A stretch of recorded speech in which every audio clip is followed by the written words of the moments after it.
Testing, welcome. We're streaming Mondays at 5 now. This is the first stream at the new time. We're going to be looking at a bunch of stuff, well, basically equipment rental models today, but I need to do some updates first. And let's check the sound before anything. Test. Let's check the sound before anything. Test. Test. Let's check the sound before anything. Test. Test. Let's check the sound. It's a little delayed, but that's okay. So I am Jason from smarthelping.com. Well, I built the whole thing, so there's no one else obviously involved here. A couple updates before I get into the um, main model here. Number one, I've had some comments on my photo that it scares people, um, and I guess I am pretty serious in it, and I'm thinking about possibly changing it to something that's more happy, I guess. But I've had a comment over the years of it, and I think, maybe I might change it a little more lighthearted. So that's one possible thing you might see changing. The other site change I did was I updated the top tabs to represent more of the general categories. Um, so like I put all the industry specific templates in one place, all the accounting templates in one place because they're all for bundle. You can get them all for bundle prices as well if you want to do that. The joint venture and the SaaS have been here a long time, and I didn't really think it was relevant to add any more, but there are more categories like real estate, helpful tools just for tracking things, um, sales pipeline, KPI stuff, general stuff. I might do a valuation tab maybe. That might be worth it if I could fit it up here. I kept the live chat and then I added an about that kind of explains my journey to where I am now. So that might be interesting to some people. Um, what else?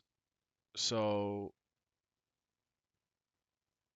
oh, all right. So before we get into this, I want to talk about inflation real quick and debasement because this has been a big topic, especially with cryptocurrencies.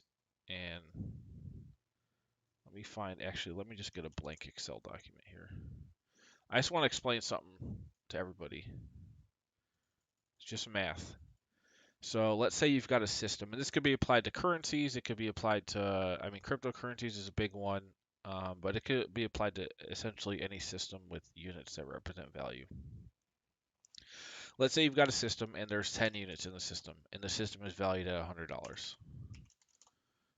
Okay, right? So value is $100. There's 10 units. Each unit has a value of $10. Now let's make it easier. Let's do 100 units and value of 150. So the system is valued at 150. There's 100 units. Each unit is valued at $1.50. In cryptocurrencies, this 150 would be thought of as essentially the market cap. And in like the United States dollar or any other country's dollar, this would be viewed as, I can't remember. I think it's the GDP. Um, but anyway, there's some value to the economy, which can be defined by this. And there's some amount of units that of currency that represent that total value. And so you get a unit value. Let's say we now inflate this, like, the US dollar they print money for different things. And so let's say they've added 10 units. So now the same system has 110 units is still $150, right? So now your unit value is $1.36. It's gone down directly proportional to the increase in units. This is what people confuse debasement with and inflation. Inflation is the buying power going down. So that has happened here. And debasement is the units going up. What we're not talking about, and what a lot of people forget, is the value of the system. This is assuming you've added 10 units, but the value is still the same. What if the value of the system went up to 200? Well, now look at what happened. You've added units, but the price per unit is now higher, so you've actually seen deflation. And deflation just means your buying power has gone up. Inflation means your buying power has gone down. And just the same, let's say you have 100 units and you go down to 90. Let's say the currency burns 90 units. However, the value of the system, let's say, goes down to 100. Well, now you've actually made less units, so you've instead of inflating, you've deflated the unit count, but the overall system has gone down in value by more than that's gone. The unit count's gone down, so now your buying power has actually dropped. And this is where people get so confused because they think inflation just means printing money. That's part of it, but you also have to take into account the value of the system. And that's very key to understanding what's actually happening. So I just want to get that off my chest because it's very I just want to put it out there. I'm trying to just put good logic and reason out there. So if you're looking at inflation, just know you have to look at the value of the network, not just the unit debasement. And the units could go up or down, and the value of the system can go up or down, and that's going to affect your buying power, which is the price per unit. Okay, now that I've said that, um, we're going to get into some updates here. So I've had actually two separate requests for the same equipment rental model to add a cost per unit. Or I mean, what am I talking about? Cost per unit. To add a cost per um, rental, I guess you could call it occurrence. So what I mean is, we got our equipment rental here. We've been working on this model for a month. It's finally done.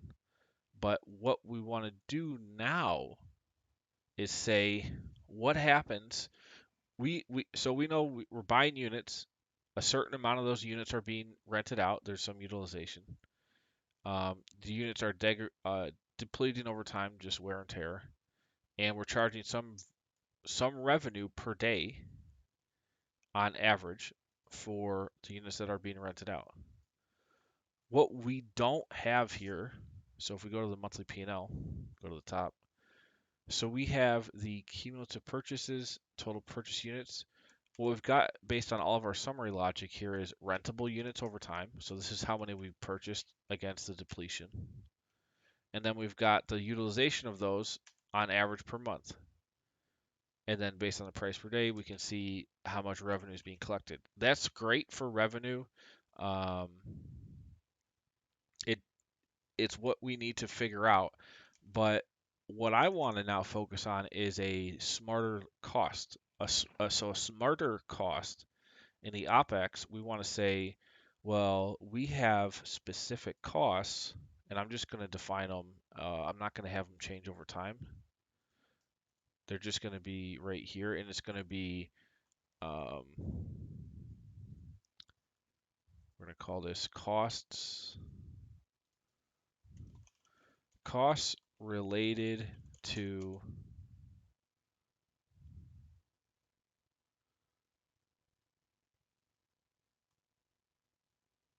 rent to initial rental. So, and what that means is every time something's rented out, there's a cost. So there could be, let's say, admin, paperwork. Let's just say, you can apply some fixed costs. I'm just gonna put like a bunch, like, let's see what do we got here. I mean, we could just do like 10 slots. That's probably enough for anybody. 9 slots here. So these are editable. Let's say you got that. You've got delivery. You got to pay delivery people, delivery fees,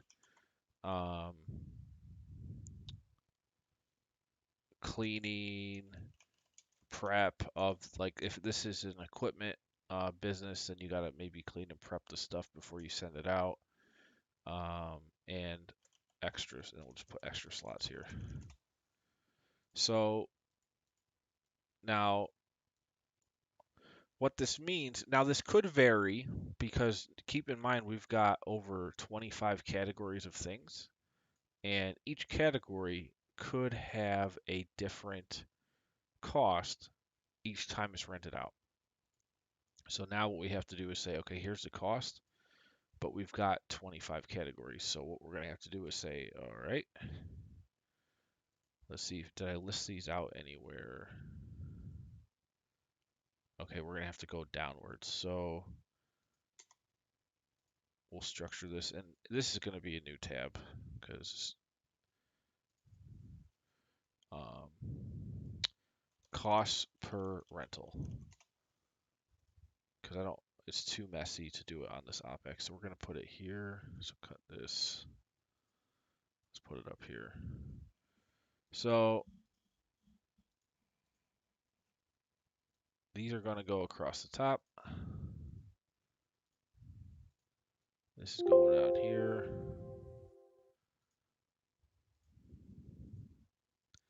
So right, we got 25 categories. And for each category, we're going to list the average cost every time something has to be delivered for that. I'm just going to drag these down. We don't need, so these are entered. Make these a little bit wider.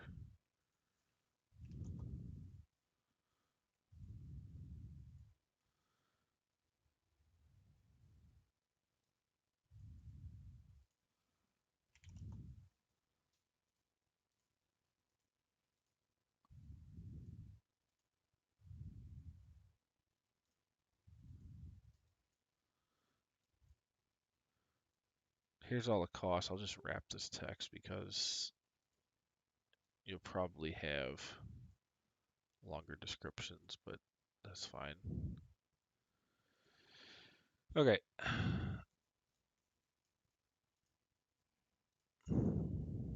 Lock this, freeze this. Um, so each time something is rented out in category 1 through 25, all of these costs are going to populate, whatever they might be. And let's just say like 100, let's say 400. Just We'll just do 0 for these other ones for now. And then just so we have some variation so we can test all the logic works when we do it. There we go. So you'll come in here and fill these out, whatever they might be. And what this is going to be, I'm hoping I can build this logic because it's going to be complex. But it essentially is saying, of what I have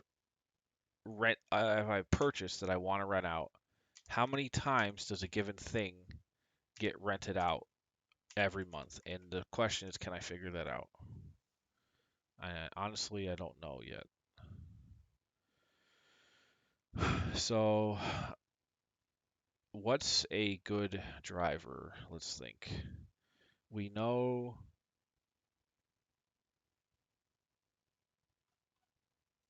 what matrix should I start on? And I'm gonna have to do this for the other Excel. I've got another equipment rental business template that's similar to this, but it's a little bit more high level. This is more granular, the one I'm working on now.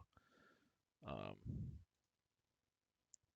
but what do I need to know is we might just have to make a whole new. So this is saying what's remaining of each cohort.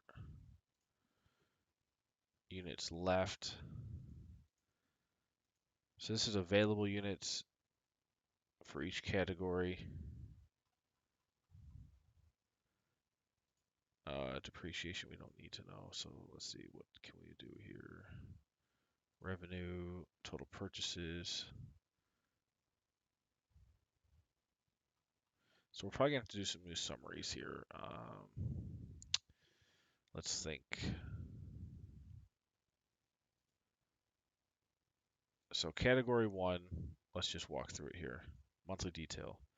We've purchased some units here. There's 41, and we're renting out 4 of them. The question is, were was one unit rented out 4 times, or were 4 units each rented out once? Were 2 units each rented out twice? The key is we have to come to essentially this number. So units fully rented out per month. This could mean, like, if you rent out these 4 units, and they could be rented out for 6 months, and it just says 444 here. What this means is just you're collecting revenue from that. But the question is, are you actually every month are you renting out 4 and then they come back, and then again in next month do you rent out 4 and they come back, etc. So I think what we're going to have to figure out is, and it's going to have to be on a per category level, what does the life cycle of each category look like as far as the timeline? Because I think we have timing here. We should have timing like the life of, so total purchases. If not, I'm going to have to build a matrix that tracks that. So this is percent remaining.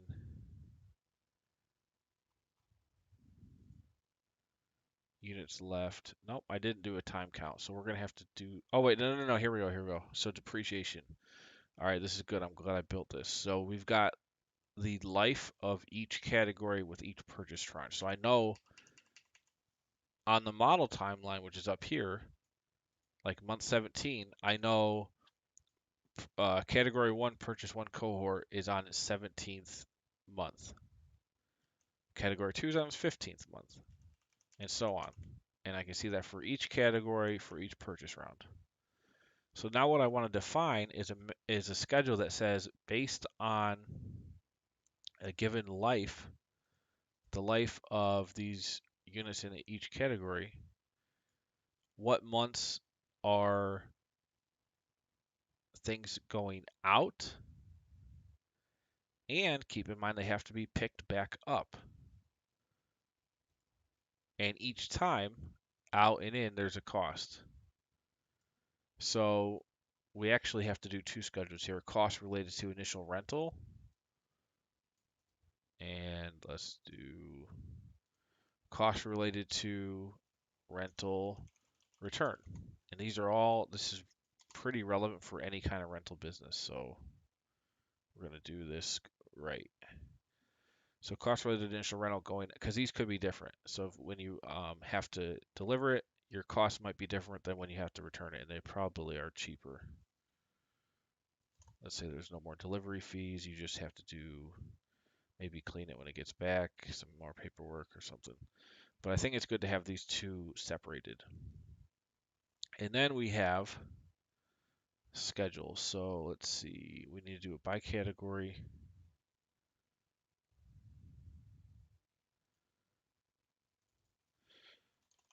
Cost per rental. No, we're going to do rental schedule per category. So on this one, we'll have all the categories up top.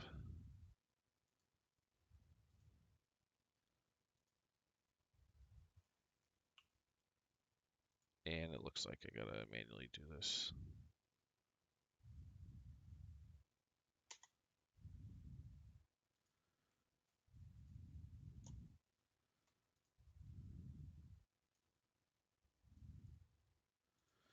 So that's 7, 8, 9, 10, 11. And this could be my master reference for if I ever have to show on a horizontal basis what the categories are. I can just reference a 16, 17.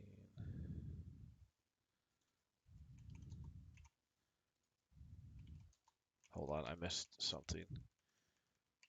7. Oh wait, no, 7, 8, 9, 10, 11, 12, 13, 20, 21, 22.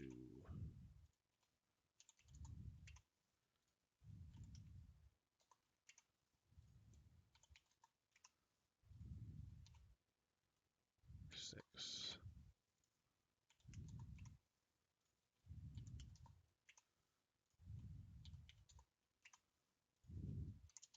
By the way, I'm hoping also that doing these streams later in the afternoon on Monday will hopefully increase audience availability. Who knows? But I'm hoping that this is a more easier time to make. All right, so we have each category, and then what we want to do is based on a timeline of from when the thing is bought, which is month 1 for each one, all the way through, and the model only goes out for 5 years, so we'll just do this to 60 months. We now need to know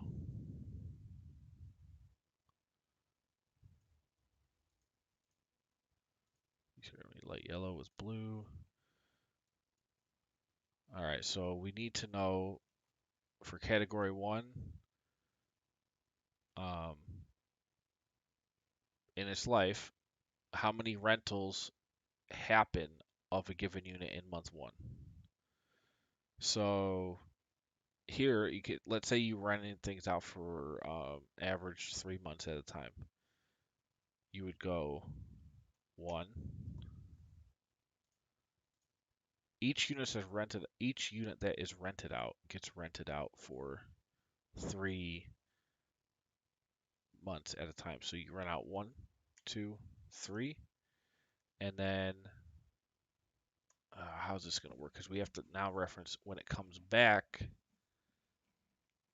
So this is saying each rentable unit is rented out once in month 1, again in month 4,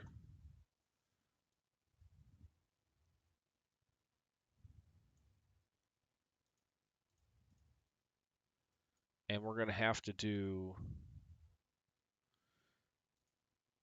let's see, what's the easiest way to do this? So it goes out, and then for 3 months it comes back in month 3, then it goes back out in month 4. So I guess I'll have to do a secondary schedule that looks like this for 60 months that looks at every time, um, besides the first time one shows up, the month before the next one shows up is when something has to be returned. And what I can do for this, and there's no need to do variability like, okay, it's going to be rented out in month 1 for 4 months, and then again for 8 months, and then like for 3 months. You're never going to know what that number is if it's variable, and if it's not variable, then we can just put a number up here. So we're going to make this smarter by saying um, average months rented out for. So you just have to do an input at the top, and the rest of this is going to be formulas. Hopefully, if I can figure it out. And we'll lock from there down. Oop.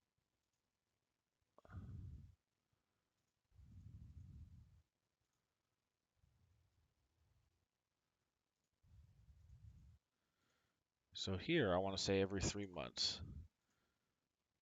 So every unit I purchased, it's rented out every 3 months. So that means obviously I have month 1 is always going to be a 1. And in this case, 1 is just representing a month that all the units have. It's essentially all the rentable units are going out.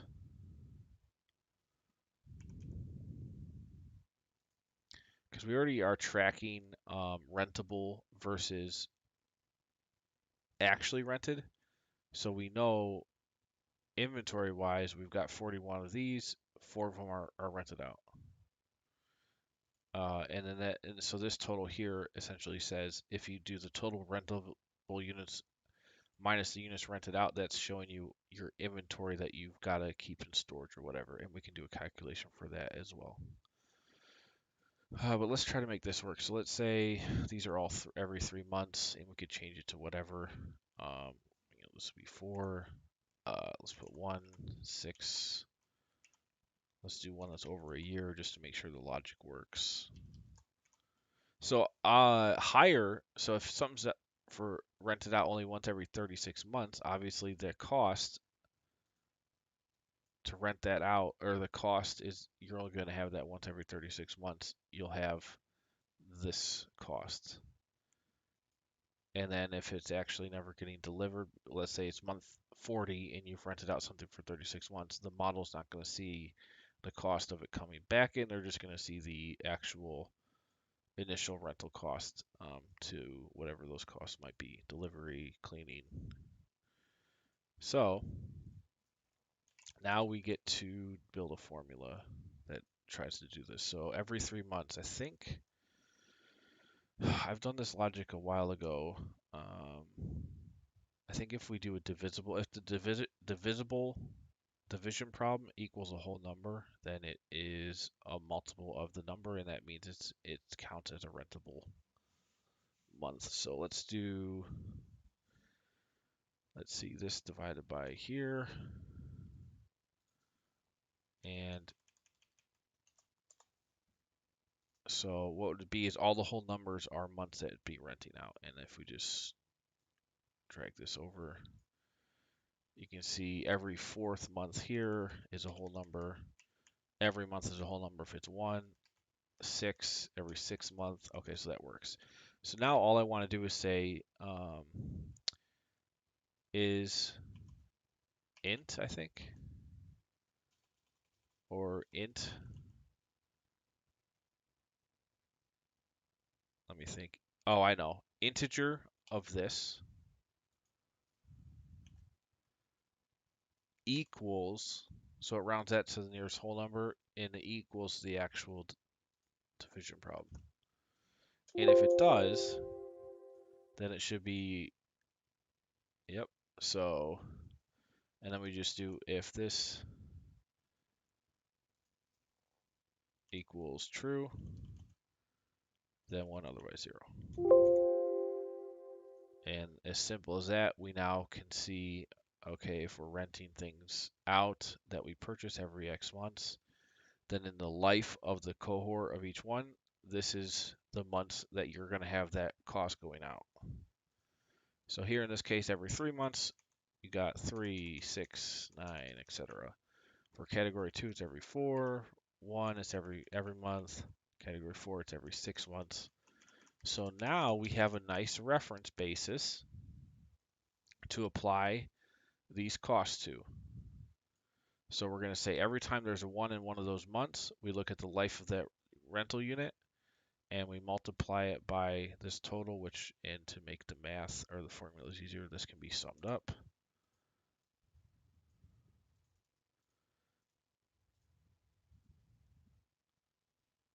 Okay, so we've got this done, the initial rental. The next piece, the more difficult thing probably is going to be, so here's your rental schedule for rented out. What about when you have to return it? So, and hold on a second.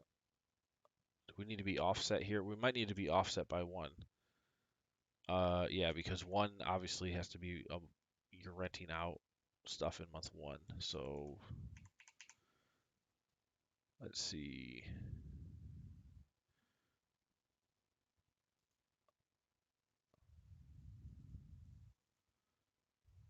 We need an offset here. All these should be shifted down 1. Let's see the best way to do that. I could just do a reference like this.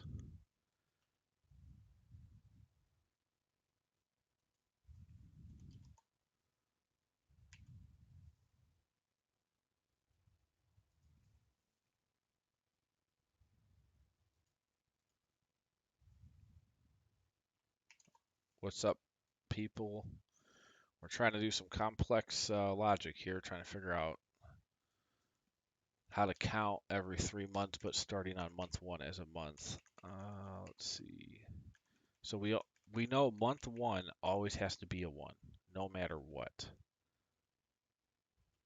So if we just hard code that in, because you can't have month one 0 because that means your rent you have to rent it out at least once. The question is now, when is it rented out again? And here's where the offset needs to happen. So this is always 1. And then here, if we put this up 1 above, I think we're good.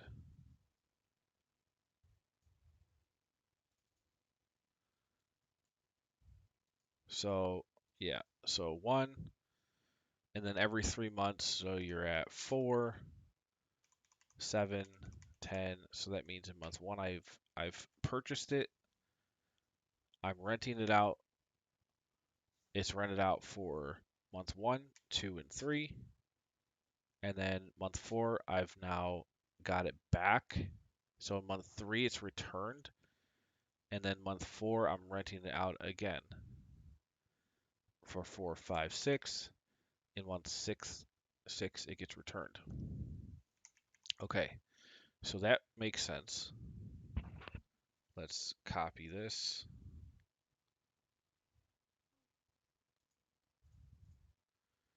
And now, because I'm going to have to do a schedule for cost of renting it out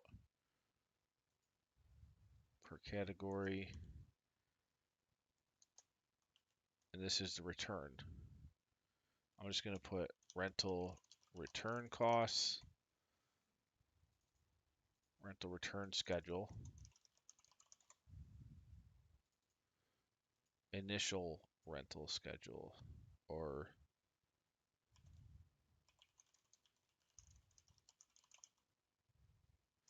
so the initial rentals happen here, which is good to have, but I've gone above and beyond and actually made it a separate schedule for return costs.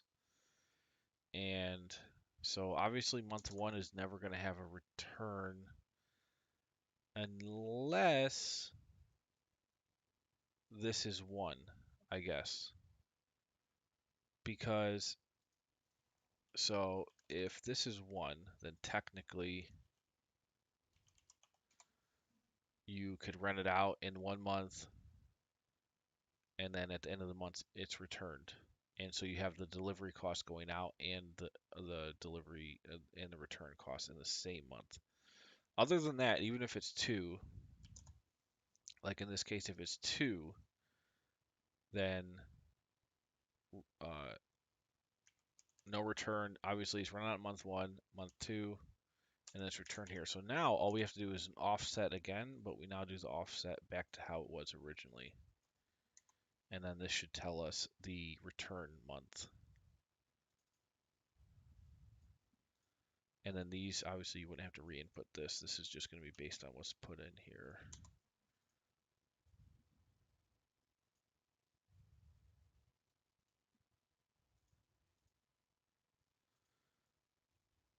Let's put a bold on this, thick bottom border.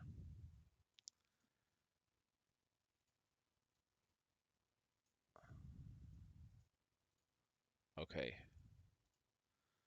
Months rented out for every 3 months. Okay, so you run out month 1, 4, 7, etc. As long as it exists. And we have already logic to figure out the life of each cohort for each purchase tranche. And we already have the units left, and as well as remaining. Let's see, this is remaining, and then we have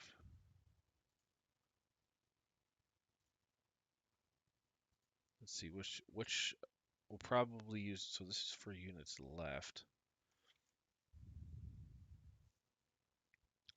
We need rentable units left. Do I have that somewhere? This is just depreciation. No, we don't need any of that.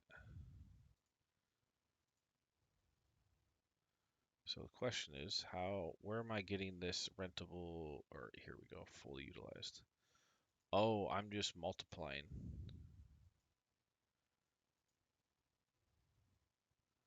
So let's think. If category one all has the same average time something's rented out for, units fully rented out. I'm trying to think if I have to do, yeah, I don't know if I can just take, no, I can't just take this full number times whatever. It's going to have to be its own matrix. And so I'm going to have units left times, and that's going to be multiplied by this to figure out for each category and each purchase group how much is rentable, and then whatever that figure is going to be multiplied by the if it's a one in this month for going out, it's going to be multiplied by this number times the rentable units, and that will give us that'll show us the activity of things going out and coming back. And then going back, we'll have to do the same thing, but use the second schedule. So in this, actually, we'll just put both these. This can be gray. This does have some inputs. We'll leave it yellow. All right, so we know going out, we got good numbers. Return, so every 3 months, so that means return in month 3, and then re-rent it out in 4, 5, return in month 6, re-rent out in 7, 8, return 9. And essentially, so this in row 3, when you define on the other tab, is going to define the frequency of, of renting out and return. In the 36-month one, you can see there's no return until all the way down there. So this was probably the most complex part of it. Now it's just putting it all together so it makes sense. So we need to do another matrix here. So matrix 5, we're going to copy this.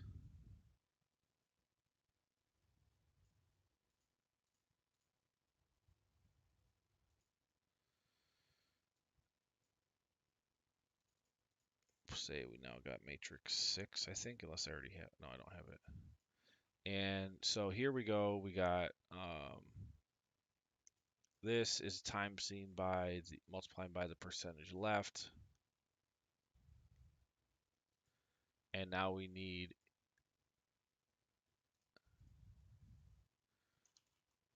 rentable, no, units rented or utilized.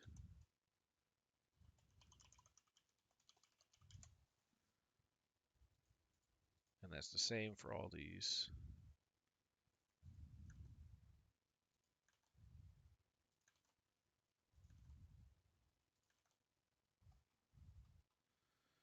So this times,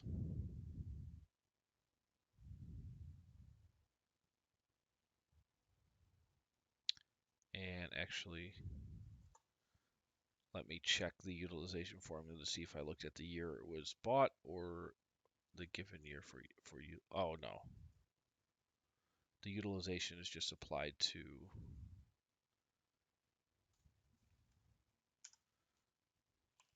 So we go times index and then take the revenue for category 1 multiplied by this. And then match the year number.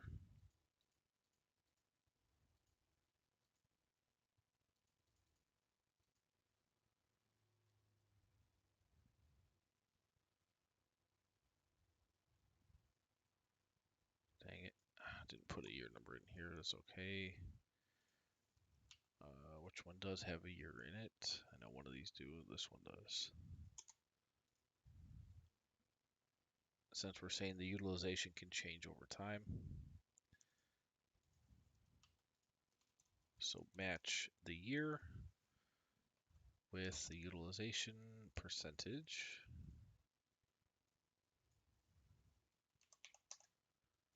And there you have it.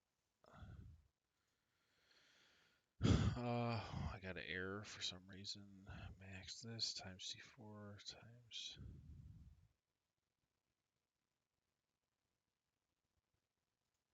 index 38. Actually, this can go down, but it can't go over.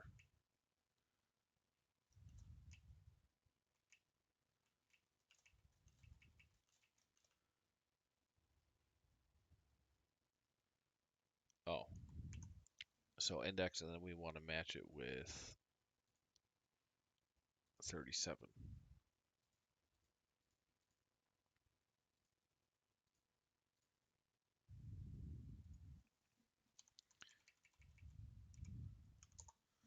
So we can pull this over, and so this is saying how many units in any given month are being rented out.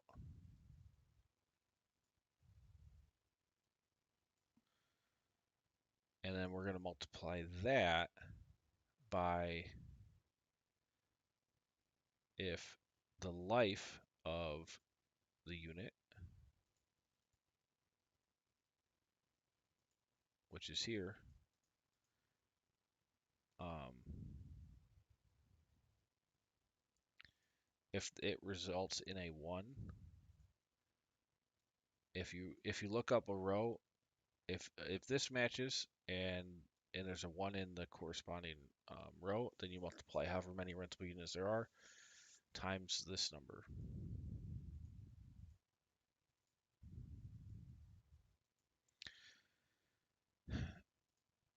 Okay, so where were we? So that makes sense, and then we can just take this index formula, copy it, and then that's going to be applied to all these the same way.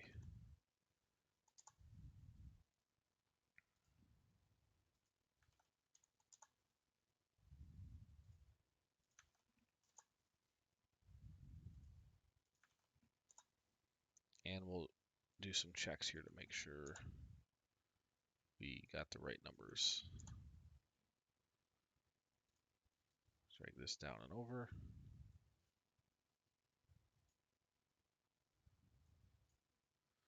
Now it's going to be tricky to really see this until we actually put it to the final monthly P&L and see the numbers.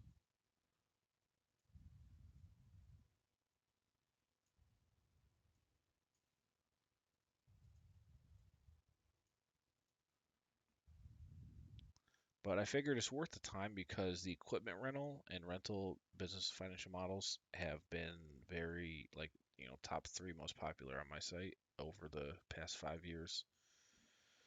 So I believe it's worth the time and effort to really make it super uh, have this really cool logic. And you could estimate like what these costs might be on the OpEx and just kind of put in a hard-coded number each year. But this is a much smarter way to get to that number because you're basing it on what's actually your cost and how many times it's rented out over time. So this will be a quicker way for you to plug in high-level numbers and see the math or see the logic happening. All right. So now to make sure we have a correct value, we just do this plus this plus this. Sum all these up and make sure. Oh,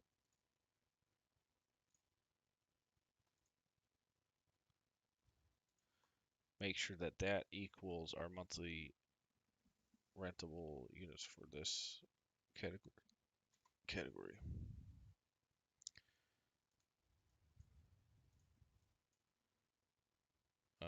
And it's not. So let's think about this. Why is this 402?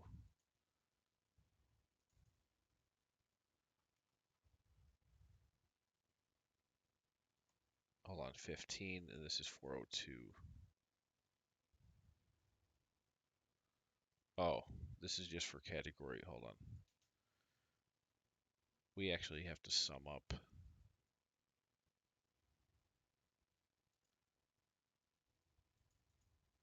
Actually, no, hold on.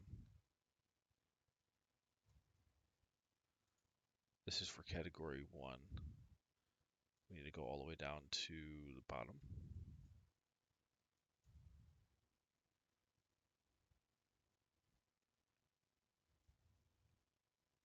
20, there's still 5 more. 1, 2, 3, 4, 5. Because it's going to be harder to fix this later if it's not right. So I'm making sure it's right now. Okay, so here's the sum of all that, then the sum of that. Perfect, and it matches. So this is from the monthly P&L. This is from what I just did here with the new logic, and these match. Okay, good to know. So that logic is good. We have now active units that are rentable in a given time. Now, let's see if we can do this right here. We can do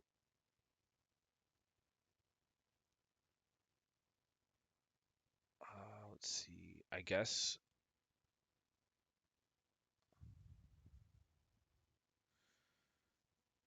a aggregate, since we're not looking at we're not going as far as to say what's the average cost for purchase group 1 through 7 of each category, because it's a category for a reason, so it should have the same average cost. Each category can be different, but the purchase round should be the same, like you're buying the same stuff. So aggregate of each one.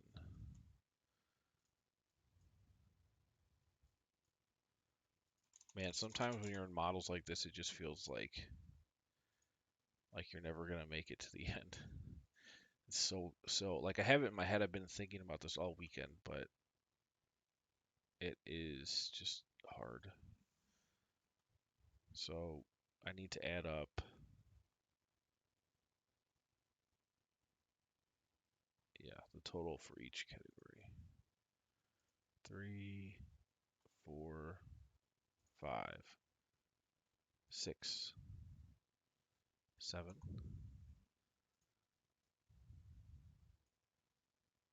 So now that's all aggregated. So now for category 1, here's the total units that are being rented out. And in our schedule, we've got, units rented out for 3 months. So cost here, return cost here, rental cost going out again here, return, rental out, in, out, in, and then we have bought more units, so now the number is just going to apply to a bigger value here. That seems to make sense to me. So, oh no. Nope. We can't do that. Oh, shoot. Because we have different lives. Each of these have different lives. And we have to take that into account as well. So, hold on. Oh man. Oh, this is tough. All right, clear this. Um, okay, so we just have to use this.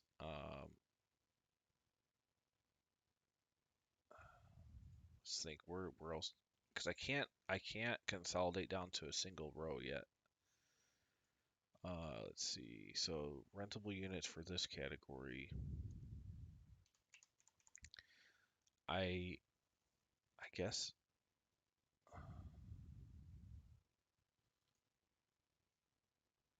let's do times index. Um, So our rental schedule, we want to return ones. And we're matching this. This is where things get crazy. So we're matching this, the row number, based on the life of this one. So this is tracking like when something purchased, so you know the timing of it across the model timeline. So this is the thing with, you can know all the formulas in the world, but having structures in place is sometimes the only way to get things done right. So we're trying to do it here. Look up that against this rental schedule, comma 0. And so that there is a value in month 1, so that makes sense. There's something here. Let's see what we got to lock. So what have I indexed?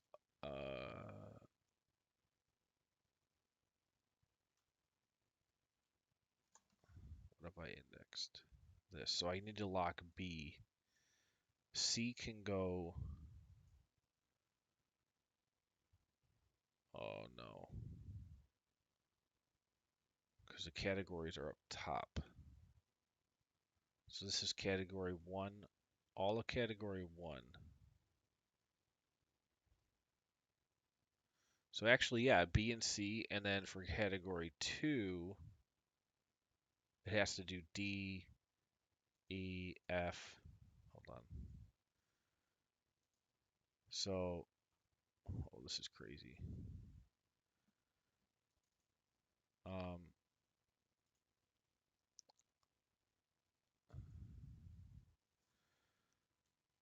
that definitely can never move the month. So C4 to C63 is definitely locked. This is the life that has to flow fine. And then this is the reference to the month. This can't be moved. This can. But I don't want this moving over. This has to be C3 to C60, C4 to C63. And then when I go down to category 2, it's D. And then E, F, G, all the way over. And then category 5 references the last row. And then I have to lock. So these still need to be locked, but I have to change the numbers, or the columns, so that I can just paste it to the next purchase group. All right, so let's see what we get here if we start to drag this over. So this is category 1. Okay, so we see a number here, a number here. That makes sense. Every 3 months. And so if there's a value, so it's doing that, those units that are available. I just want to scroll this over. Okay, so then it's going up because we've purchased more over time. Let's just drag it all the way over in 6. Okay, so we've got a good reference here for the count of rentable units.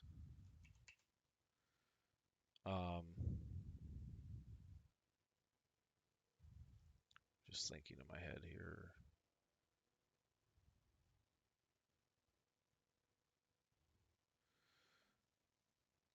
I'm thinking of an edge case. If you buy, let's say in month 7 or 8, you buy a whole bunch more units, like let's say 30. And however, you're going to rent things out for, let's say, 50 months. Well, you're not going to catch that buy because the first month, month 1, you've bought, let's say, 5 units. So that's going to go, and you're not going to see a number in here. Well, no, you will. Okay, you will. Because I've got a separate schedule for every purchase tranche.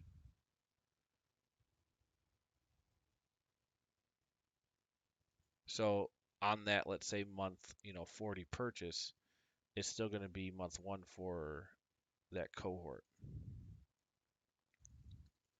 Just double checking here. Yeah, so category one can only have one purchase at the beginning, and then let's say that second purchase happens, there's a whole new schedule that looks at that. So that's edge case is completely fine. Thank goodness. Okay, that's good. Okay, so I think we have a good number, good logic here. Now we just got to expand it, and we're gonna be done, which is really cool. Now this might take me a while. So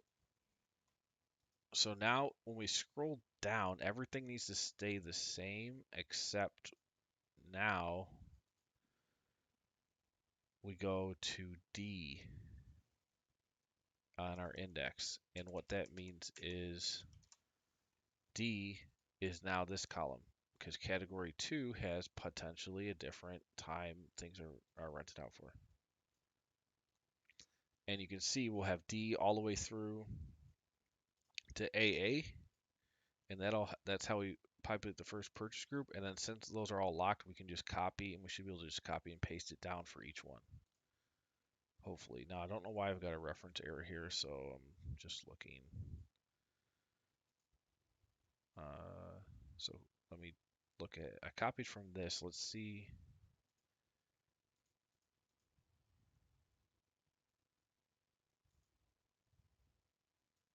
So yeah, this can be drugged down fine. There's no errors with that. So what's going on?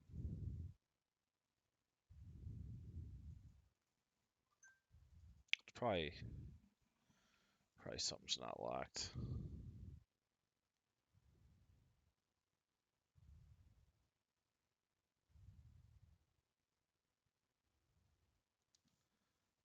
Let's see. So matrix C4, C5.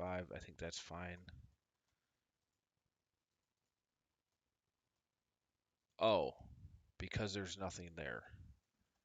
Because it's happening in February. So we got to put if error. Comma 0. Other than that, I think we're good. Also drag that back up so they both have it. Perfect. Okay. And now, yep, and then we see that, and that's more space in between those. That makes sense. We are looking good here. So now go down one more, and we're changing. So D, B. Oh, hold on a second. So this was indexing D. This needs to index E.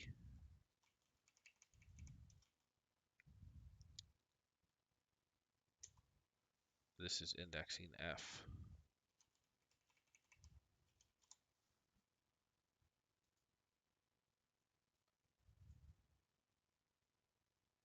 Hold on, what's going on? F.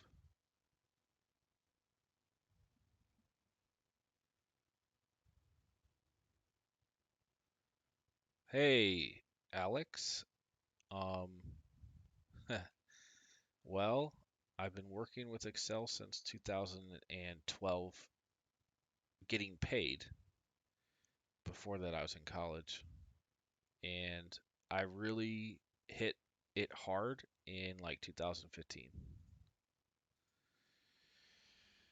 2015 is when I started doing it like as my only job. And where did you learn the most? This guy called Excel is Fun on YouTube. He's got like 6,000 videos. That's where I learned formulas, and then to figure out how, and then where I've put my own value to it is I've figured out how to apply fairly advanced formulas. They're not super advanced. I'm not doing VBA, but I learned how to structure things based on the needs of clients I've had. So I feel like this stuff is just from doing it. I've figured out the best ways I believe to do it.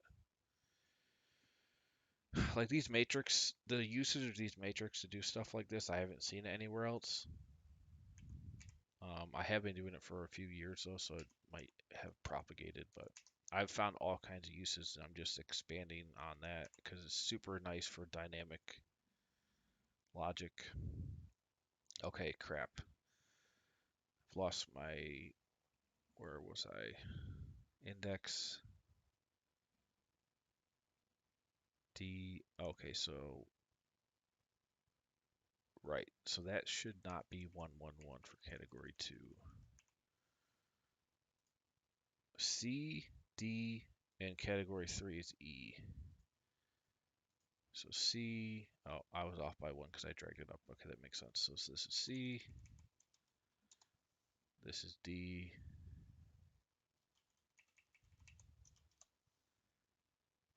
and that's E. Okay, that makes sense. Drag them over. No problem. All right, and then C, so the one that's rented out every single month, based on whatever units are being rented based on the model, that entire amount is there's a cost of delivery and all that stuff happening every single month. And then on the return side, there's also a cost every single month on the return side. So it's nice to know this will work if you put one, and obviously it'll work if you put more. So it's really nice. Let's see. So C, D, E. We can drag this all the way down. Uh, C, D, E, F, F, G, H. And it kind of helps to count here out loud so I don't mess it up. I. That's the worst when you have a reference error and you don't know where it is. J, K, L, M,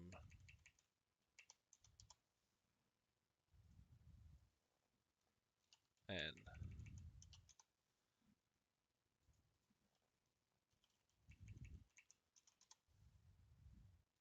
O, P,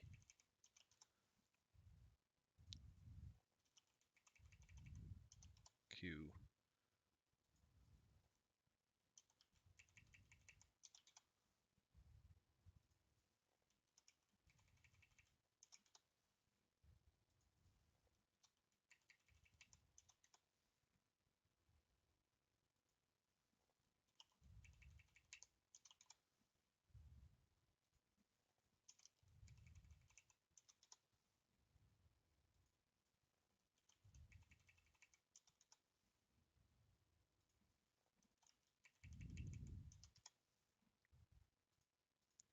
Now, when this is done, we can copy it to all the other purchase cohorts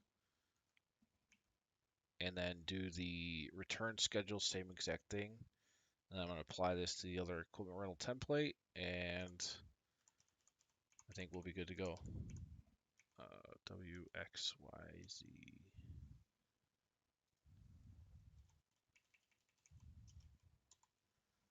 and then AA.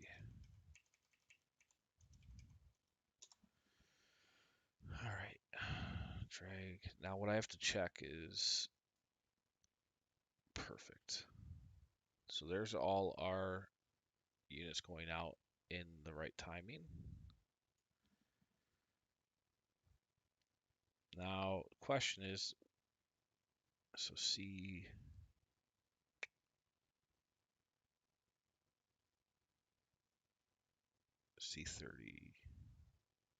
does that line up? Matrix C, I think so. We're going to see. So let's copy and paste this all the way down.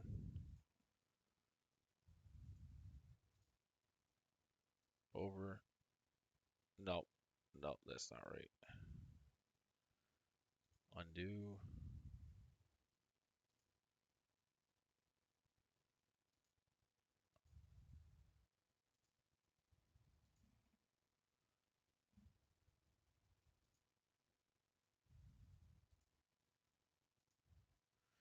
Okay, let's try to do the first one.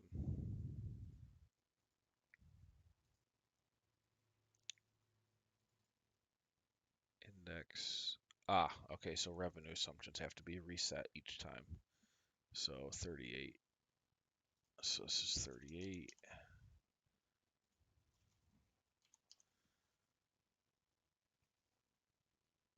That's frustrating.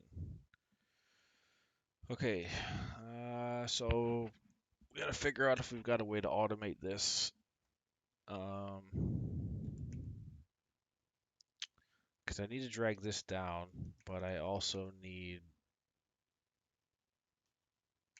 the rental schedule to go C, down from C. Shoot. C, D, E, F.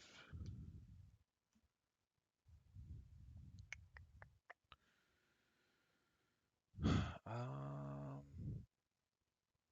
well, I guess this is easier than doing the letters. So if I copy and paste this down, and then what is this?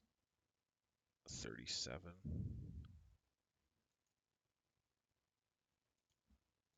38.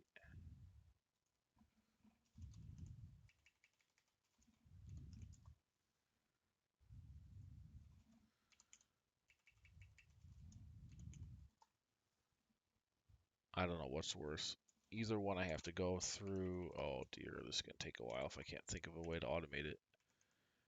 38, 39, 40. I need all those. Everything else goes fine.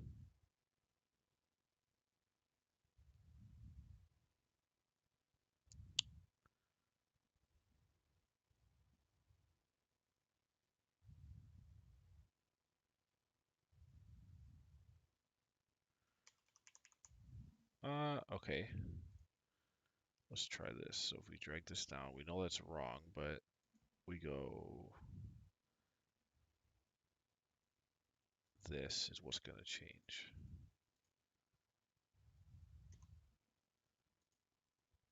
C. So I might be able to do a find and replace here. That might be faster. So this, and this one, it's going to go to D.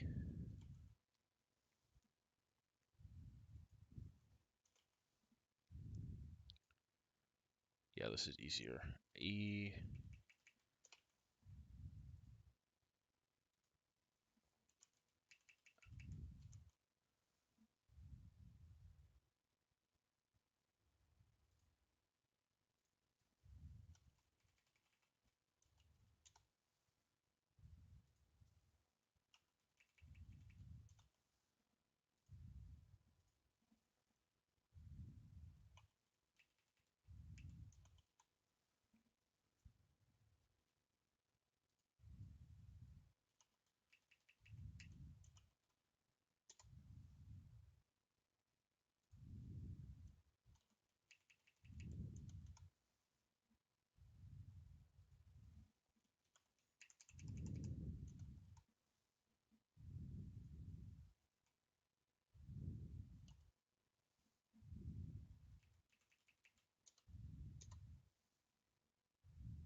Actually, so instead of having to rewrite A or C to AA 7 times, I think I might just do an index match. I think I'll do that. I can match the month with the category name. Okay, that should be better anyway. So we're gonna do,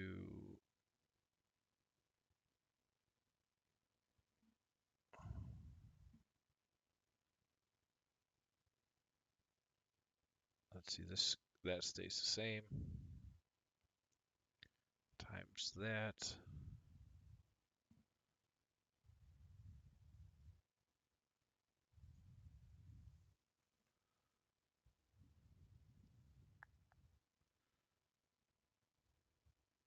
And then otherwise error, that's fine. Okay.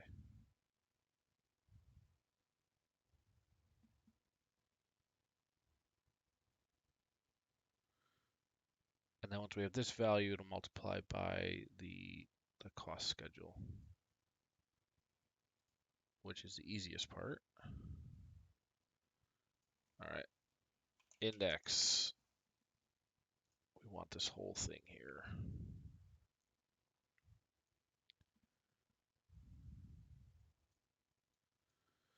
And then we're going to match the row with the month. So that's going to be this here, comma, this. And this is why index match is so powerful. 0, that just saved a lot of time. And then column is going to be the category name. So I can just go right there, hit that, here, 0.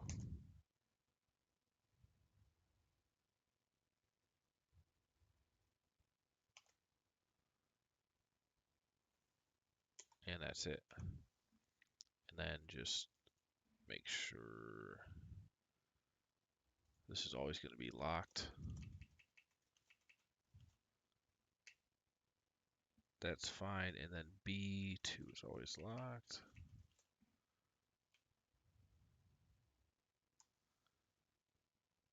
And this will be locked that way.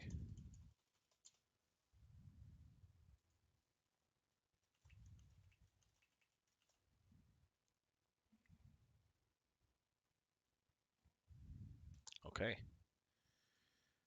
Now we should be able to drag ourselves up and down. Perfect. Same numbers. Oh my goodness. So that saved just about probably half an hour of time. So now we just copy this down to here.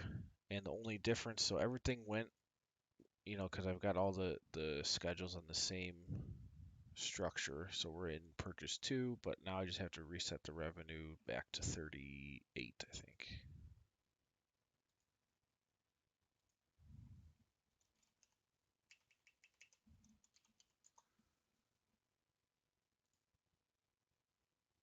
To get the utilization. And then let's drag this down and over. Perfect. Now the question is, okay, these are different numbers, so that's good. So purchase group 2 cohort starts here. Okay, it looks good.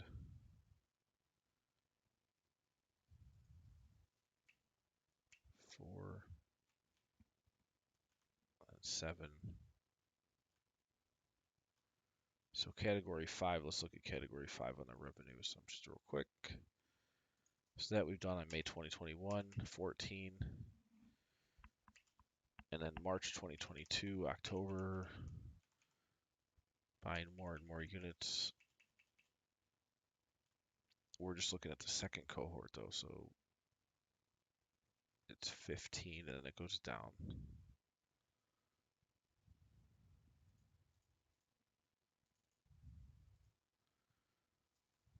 And then this, obviously it's a utilization's like 10%, so 4. And then utilization's getting better even though possibly we're depleting the total inventory available to rent out for this one, but looks good. 7, and then it runs 8. Okay, good.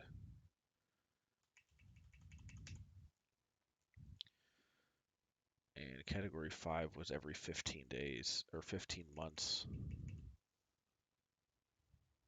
So month 1, month 16, let's make sure. And this is a good way to check. Just pick a random one and check all the logic and make sure it's working so you know all your stuff is scaling properly. 1. So that 1, 2, 3, 4, 5, 6, 7. Perfect. 15. So copy, paste, go to 38. And as we're pasting it down, all of the references that are referencing the other purchased cohorts are all in the same,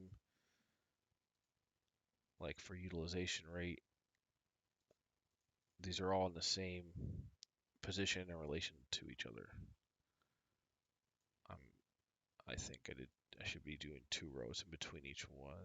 Yeah, yeah, 2,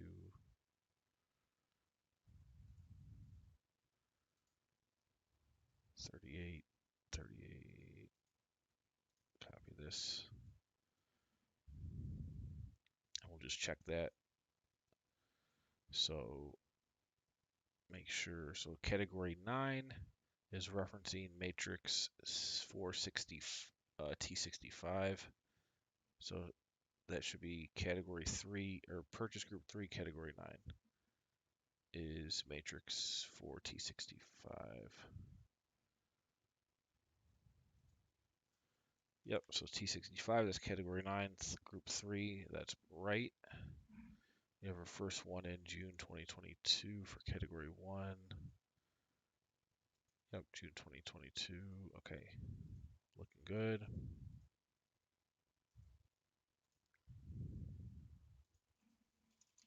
This is so much easier than doing the adjustment of all the letters. So much faster.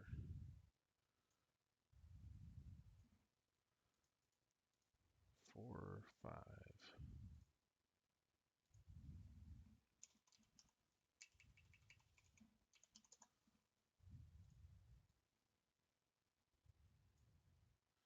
And then as you get to the later purchases, the longer ones might not have a return cost, which is completely fine because the model is just trying to model for 5 years.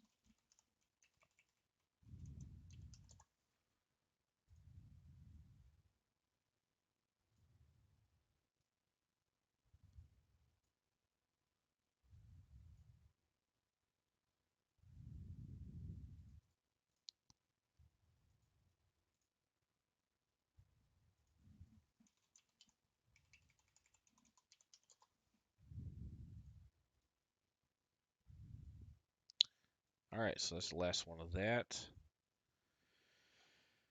Now, if I were to put the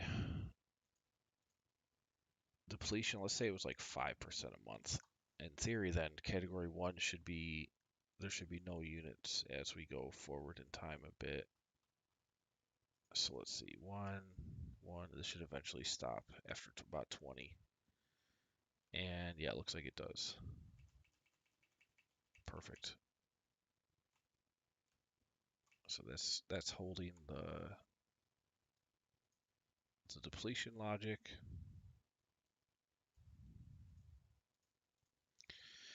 All right, well, this is the hardest part's done. So we know the timing of all these. Now it's just a matter of multiplying that number. And we're going to make this easy. We'll do another matrix, number 7.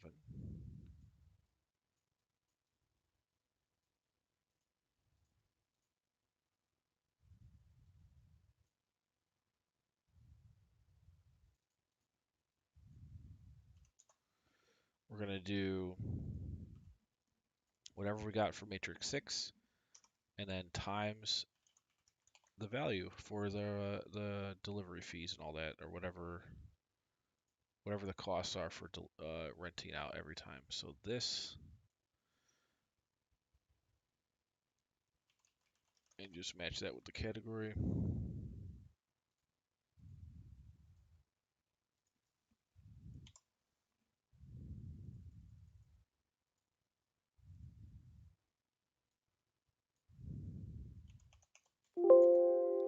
And there's our value. For this, we need to lock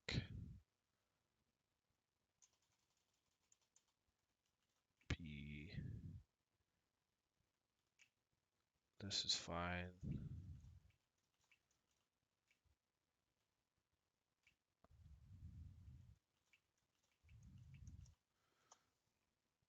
We're just applying our final result of how many units and when are they rented out, multiplied by the cost to send them out. And then that populates each time, Pending is all dynamic. Now this can just be copy and pasted real quick 7 different times.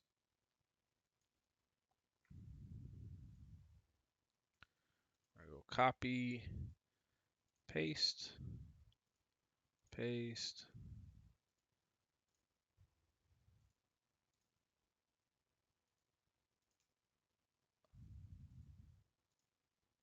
And that's it.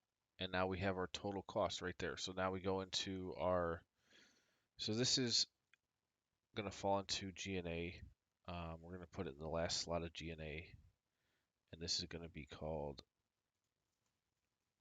and notice I'm not doing splitting all these costs up because then we'd have to do literally another, 10 different matrices. But I'm just aggregating them out. And we know this is going to equal whatever all these types of costs are, they're flowing into G&A as whatever the total is times the amount of units that are shipped out, or I mean delivered out or whatever.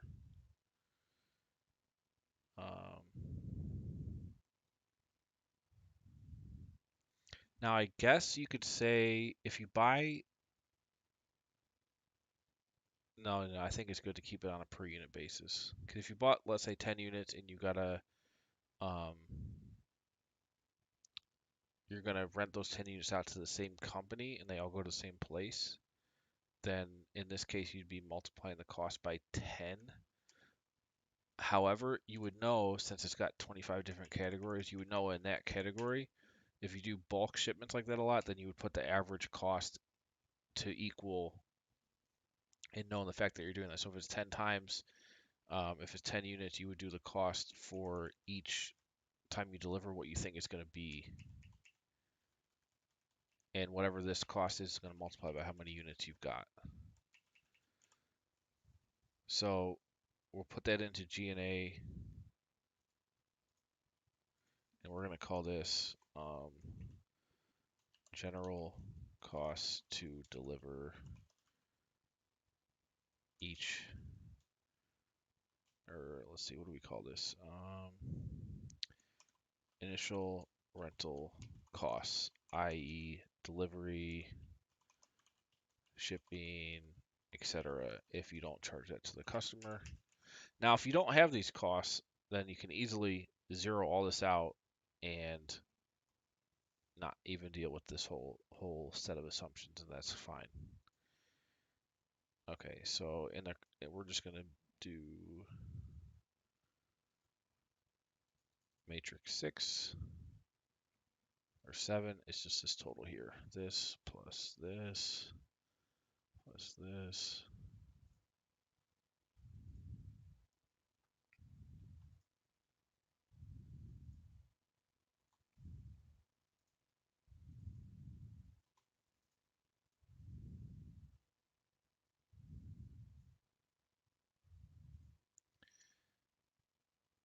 And yeah, that gets a lot as you get up here. Make sure this is dragging down all of these costs.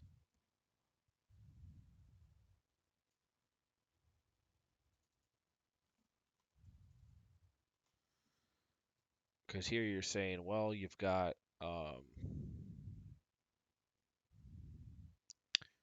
3,100 units, and you've got all those, in it, all the things coming in and out. So there's quite a bit here, and we're saying the cost is potentially each unit. For category 1 to 16. Let's see, you've got like 42,000 here, so you do 42,000 times um, all of our logic, and it adds up. Now this is completely based on our rental schedule here for revenue, based on how many things you buy, the utilization that's going to define what's actually being rented out, and then we just did all the logic for how many times that's sent out over the life of a given unit in each category. Now you can see if I do 36 here for all these, it's about to go way far down. Go back to monthly. now, yeah, you go from 1.8 million down to 300,000. So that's a significant cost in, especially if it's equipment rental, but any rental business, this could be a very material cost that needs to be dynamic based on what inventory you have and how many times you got to rent different things out. If we just break it down again, if you go to Matrix 7, let's go to the first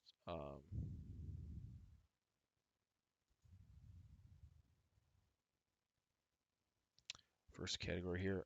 Now, I put it at 36, so it's essentially saying you bought everything in month 1, you rented it out for 36 months, it's now being rented this whole time. That revenue is being counted. You had an initial cost to deliver, and then as we go over here, oh, hold on, we put the depletion at high we put it at 5%. Let me put that back down to 0.5.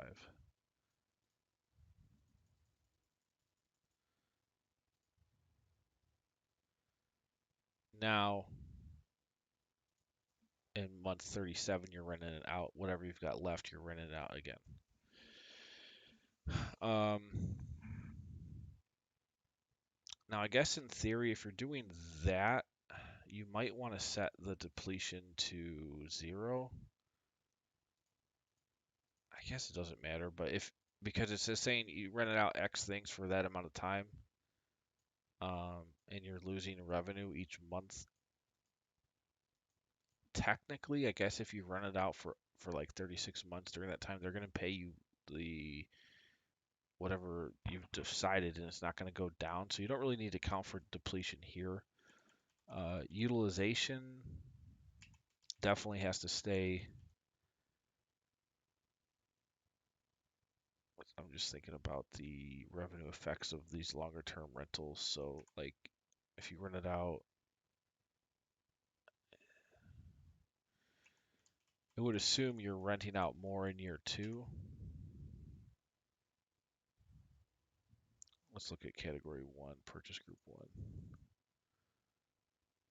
So for revenue,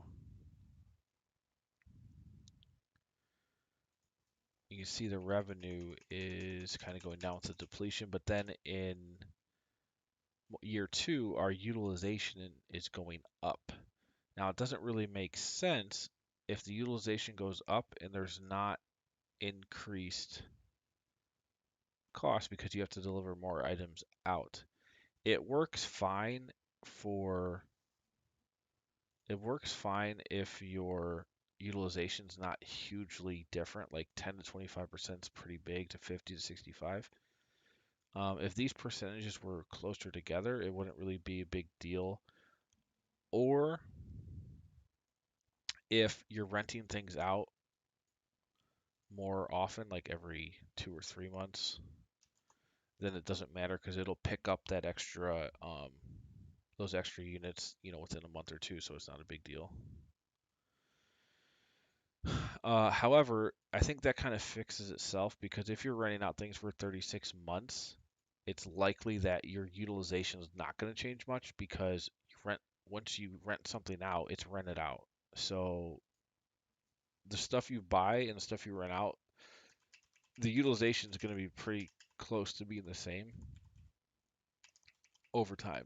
So, now if you rent out things every few months, maybe that utilization can change more, and then that makes more sense. So I think that fixes itself. That's fine. Um, and for the model, obviously, it's not going to be exactly perfect, but it's as close as we can get to a forecast that's based on relevant assumptions. Okay. So we've got delivery. We also need to add in our next one, which is going to be initial rental costs, and then we're going to do um, return costs. And then let's go to the annual, make sure this has that. So G&A, we're going to add 2 things here.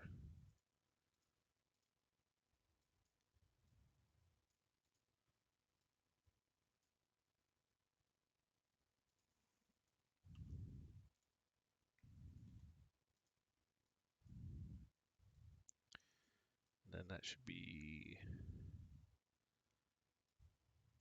able to sum this up. Okay. Let's make sure that matches. True, it does. Um, so now we have to do the return cost, and then we're going to be done with this. I'm going to put this a little bit lower. 10. Just so we see realistic numbers in here. Okay. Let's use it. Yeah, that makes a bit more sense. I was putting in like delivery costs for like $1 million equipment or like at least $100,000 equipment, and we were assuming these are purchases of units for like $10 or a dollar to 25. So that's why it was negative so much with it, like it's a high rental, uh, these high rental costs. But again, these are all random. The point is when you put in your numbers that make sense for your situation, the math works, which it will. That's what we're doing now to make sure it does. Okay, so monthly and annual, that's updated. I've got to do return costs though, so we want the same. So we want to use this schedule here, but it's going to be the same math as matrix 7. So let's just copy that. Wait, hold on a second. We have to do 6, so hold on. We have to do 2 more. And so this one is going to, now hopefully we can just do a find and replace, and that'll fix the reference to the other. Let's see. Yep. So I'm going to do a find replace, and I want to change initial rental schedule to return rental schedule. And then that should update all of this because everything else is the same. It's just I want to reference now the cost to return stuff if applicable. And obviously all that stuff can be zeroed out if it's not applicable. So initial, what was it? Initial rental schedule. Place all. Okay, do I have to put the little thing around it?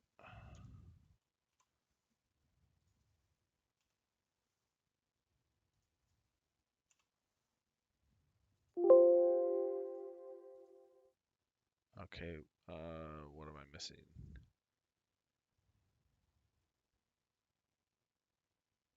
Oh, I'm on the wrong tab.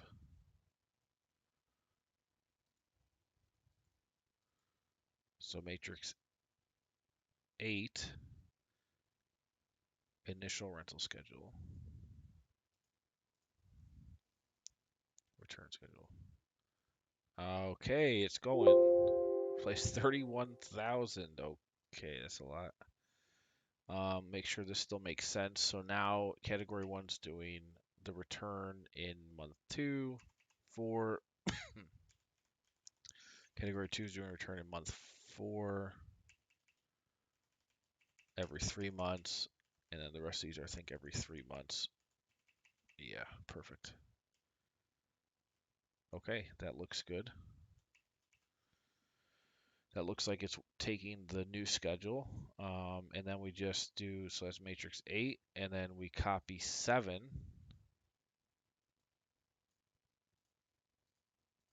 and change that to reference matrix 8 instead of 6.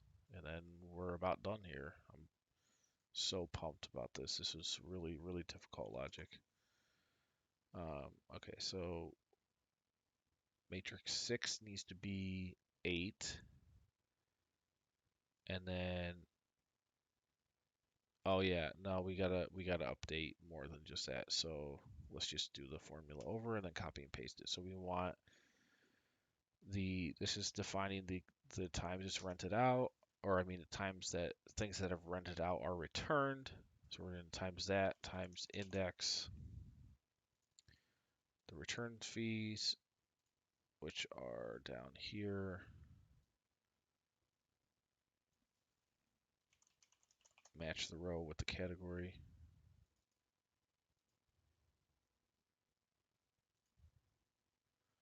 this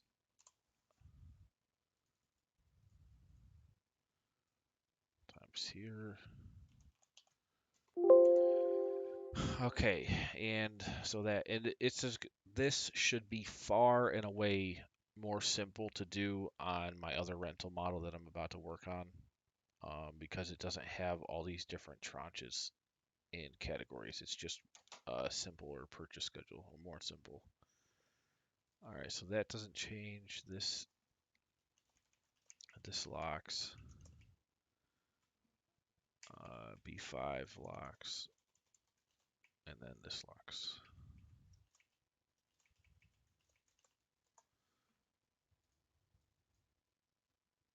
Okay, that looks good.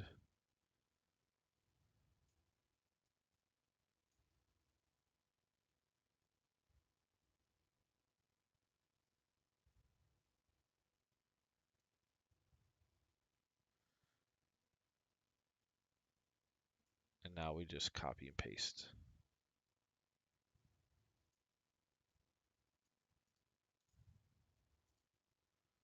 All the references should automatically update. Looks like they're working just fine.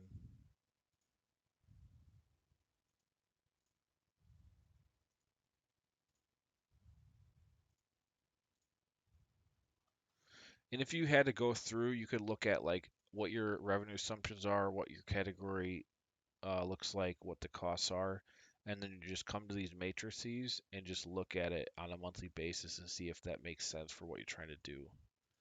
And that's the best way to really check and just see what's happening in the logic. And then all this is doing, the formulas are just aggregating everything. All right. So this is just going to be, let me make sure I did 7. 1, 2, 3, 4, 5, 6, 7. Yep. All right. Return costs. This plus that.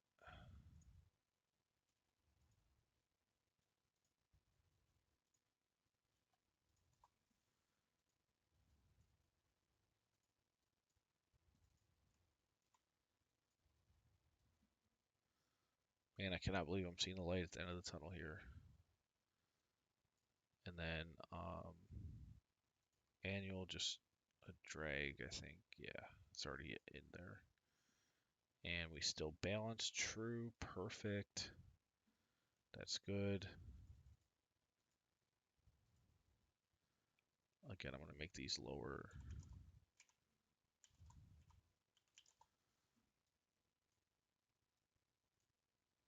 You know, these are things that where maybe you have a tech go out, just set up, you know, a table and chairs, a little paperwork. Those are the kind of things that would probably be representative of items that are this cheap. Uh, Again, every situation is different though. We got some positive cash flow in year 3. All right.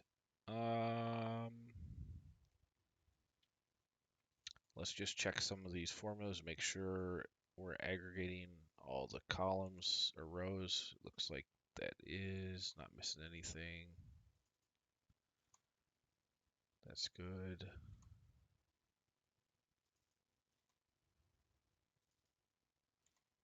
Yep,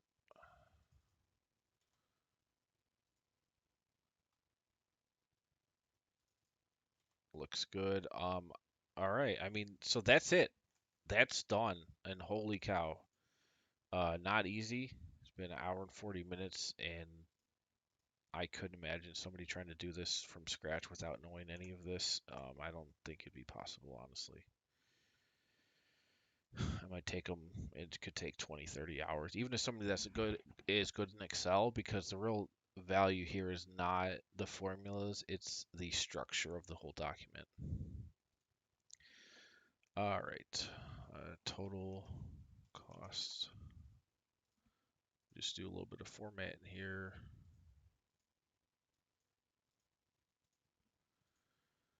Um,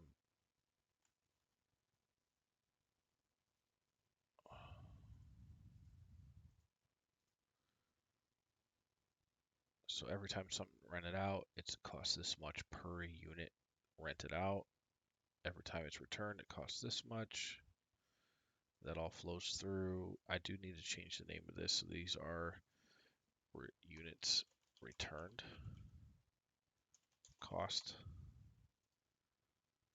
So when they're done being rented out.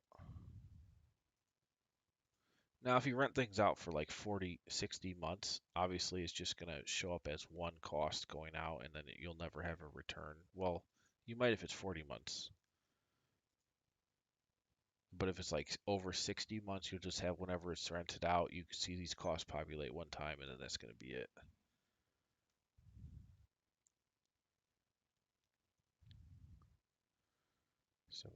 Okay. So, all right. Oh, the other thing I was gonna do is I was gonna say if we do, I don't think I did this calculation anywhere else. So if we do total units rentable, so that's how many units you have versus total units being rented out at any given point in time, you'll get at the bottom here, net units in storage. So inevitably, if you're doing rental, you're obviously not going to be renting out 100% of everything you have 100% of the time. Based on what the utilization rates are, that'll change. But in here, we're just going to do, it's going to be this total minus what's continually rented out. And there it is. And you could do it on you could obviously do it on a category by category basis.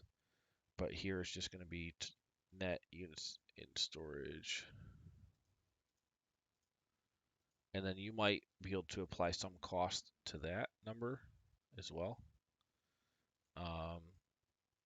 And again, this is all dynamic, but I just figured this might be relevant to somebody using the model. All right, so there's all that. We did 4 more matrices tabs. We got the cost to deliver and basically the cost that you have to bear as a company to send stuff out. Um, and we've done schedules to define what it costs every time that happens, as well as the frequency of units in each category being rented out, whatever it might be. And based on that, it automatically also tells you when they're being returned to the company. And that logic sits on everything else that's already been built. Okay, so that's done. Now, let's update the equipment rental. This is the very first equipment rental version. I've got 2 versions of it, but it's basically the same model. Um, and let's see if this is not too complicated. Essentially, we only have one category cohort, I guess you could say. Um, each of these are just a single unit with a cost. So we've got a start date, end date. Let's see, what's the easiest way to do this?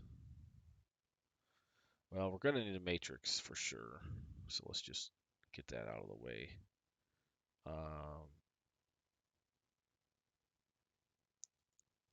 We're going to apply. So see, so this is where it gets tricky. I guess we can just go ahead. So there's like 100 units. We're going to have to do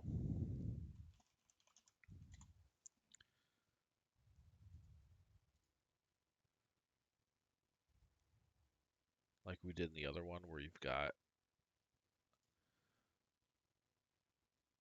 all these going across. I don't. Well, we're going to try to figure out how to do it vertically. So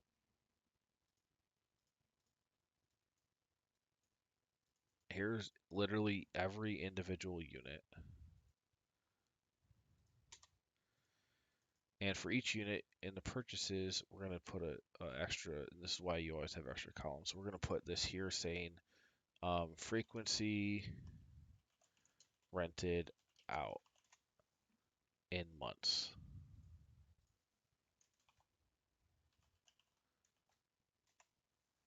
And then this is going to be let's say, every 4 months.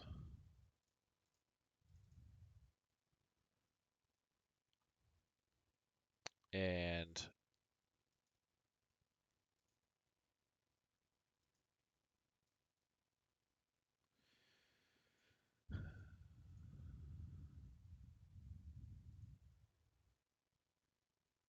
just back to that.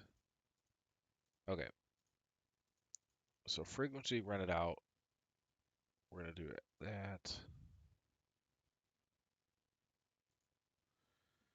We'll have months going across the top.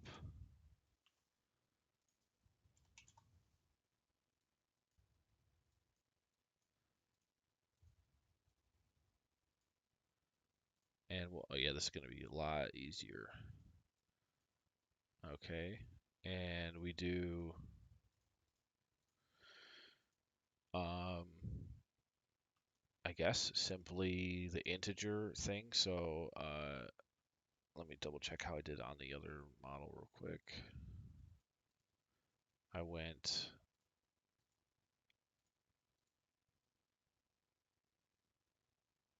what did I do down here? So B5. So so the actual month divided by the month it's rented out for. So this divided by this,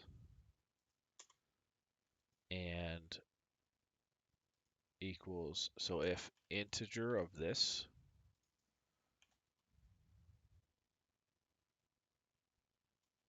equals B1,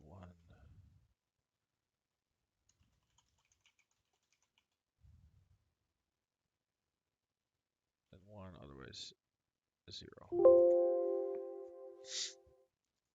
Okay, and we lock A, and we lock B going that way, and lock A and B down here. And let's see if we make sense. It looks like it. Oh, shoot.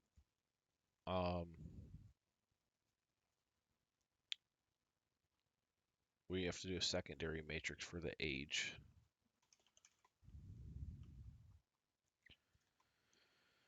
So let's reference that.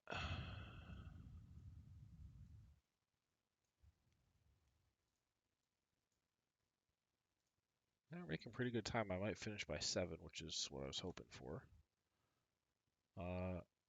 Okay, so there's this. Age, we'll just do equals. I guess we're going to have to put the actual months up here. And this is a 10-year model. Oh no, this is 10 year. The other one's 5. And the other version of this is actually also 5.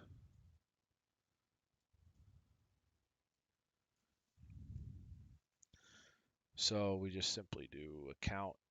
This logic's pretty easy. If this equals this start date, then 1, otherwise 0. And then you drag that down, and then you do the same thing, but then you also count if B105 is greater than 0, then B105 plus 1, otherwise this. And now we just start counting. So there you see May 20, it's all these start, and we start the year.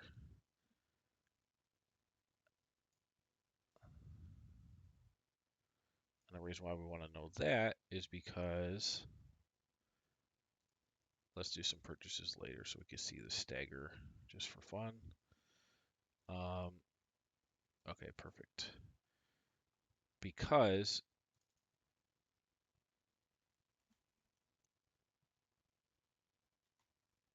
this is the month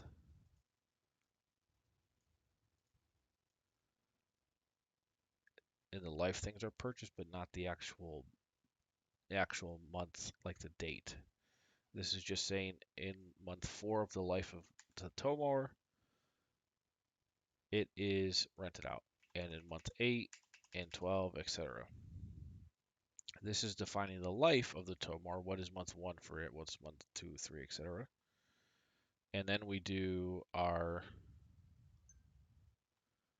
next part, which is one down. So let's see. Now what do we want to do? I want to see measure the age against.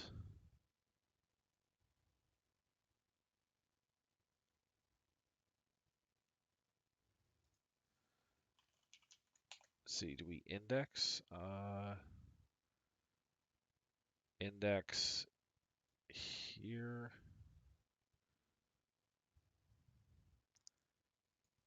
And then I want don't want the row, I want the column if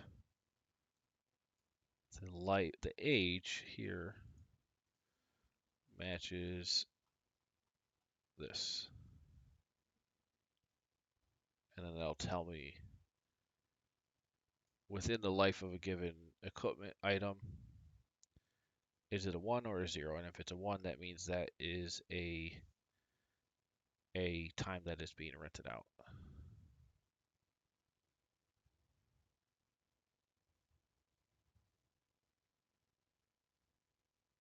All right, so lock this.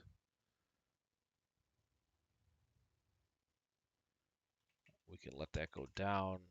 Then B105 is fine, but we gotta lock this for sure. And then if it's a 0, or if it doesn't match because it's an error, we do 0. And now, there we go. So it starts off perfect. Perfect, perfect.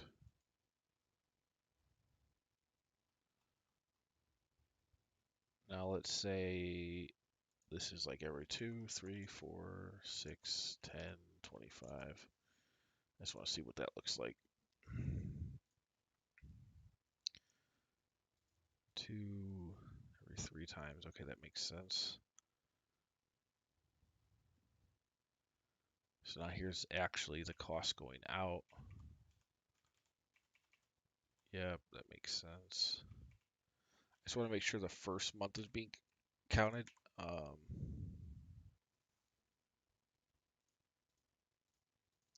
Let's go all the way down and over. And actually, so this is 60. This needs to go to 120 because it is a 10-year model. Let me just check. So we go all the way through to 2029.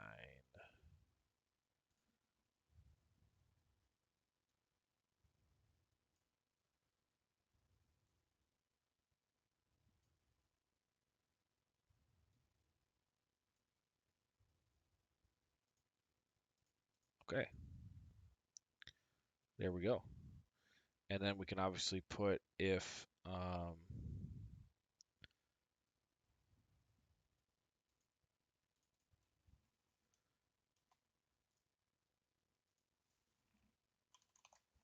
this is greater than the end date for whatever reason, it ended or expired, then 0.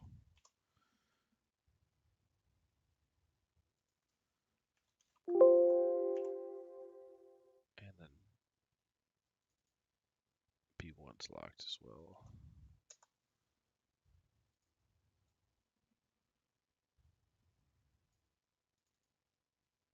Okay. Oh, hold on. We gotta go, so we gotta go all the way over to 10 years on all these.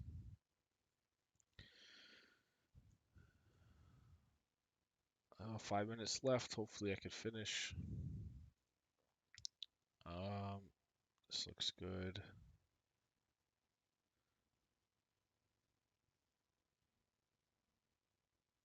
Okay. So this is the main tracker of when it gets started running out. Now June 20. So is that the first purchase? May. And what if I do this as like 6? Because I need May to have a 1 in it. No, it doesn't. So what I need to do, okay, so we need to figure out how to get the first month to show up as well. Shoot. Let's think.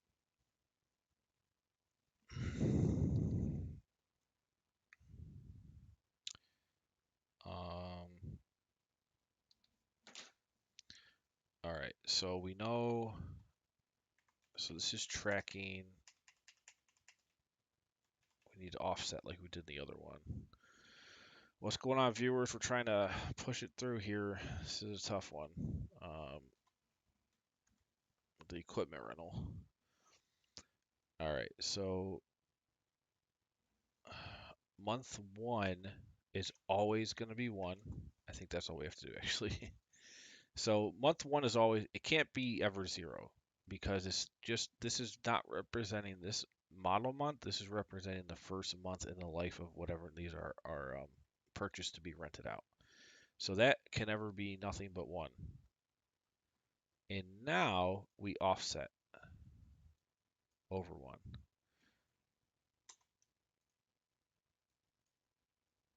So, and this is 6, so you got 1, 2, 3, 4, 5, 6.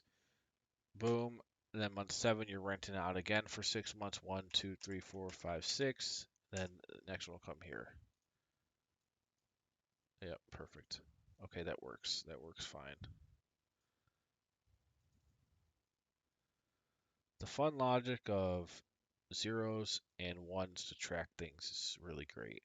All right, so age, and then now we got this. And there, now we've got the first month, May 20, we've got a 1 in it. And then it starts doing the counting. Okay, wonderful. Wonderful. Now all we got to do is define a cost. So I'm just going to say, let's put total, real simple. Total delivery costs, or total costs um, when unit is rented out. So some number, let's just say 1,000. And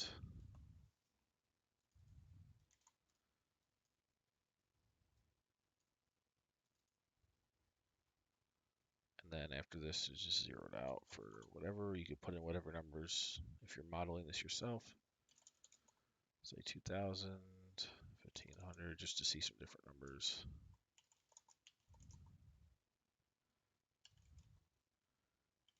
And this cost will be representing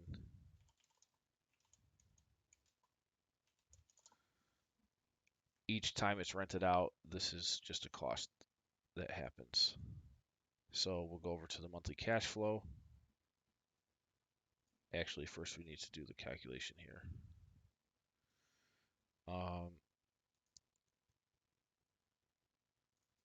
Cost to deliver units, or whatever it might be. Deliveries, all it could be anything. So whatever the value is, we just want to multiply, real simple, by this number. Just lock the column. And man, is this is way simpler than the calculation we had to do on the other model that's a bit more complex. This one's still complicated, but not nearly as difficult. So there we go. Every 6 months, you see we got to rerun it out. There's a cost, $1,000. Here's 2,000, and you can define the months, the frequency things are rented out, and there's the cost to rent it out. Man, it's 7 o'clock. I'm so close though. Let's try and do this. So So total cost when unit is returned, which might be, a different number. Let's just say it's like 50% of this. Doesn't matter. You'll put your own numbers in here. Okay, so when it's returned, now we got to do, let's see. Let's just duplicate this matrix.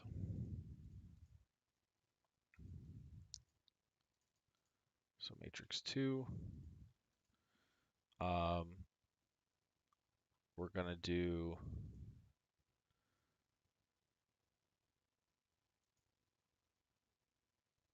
so this is always, so month 1 would never be, actually, technically, it could be 1 if this was a 1. Let's put a 1 for one of these. Third one down.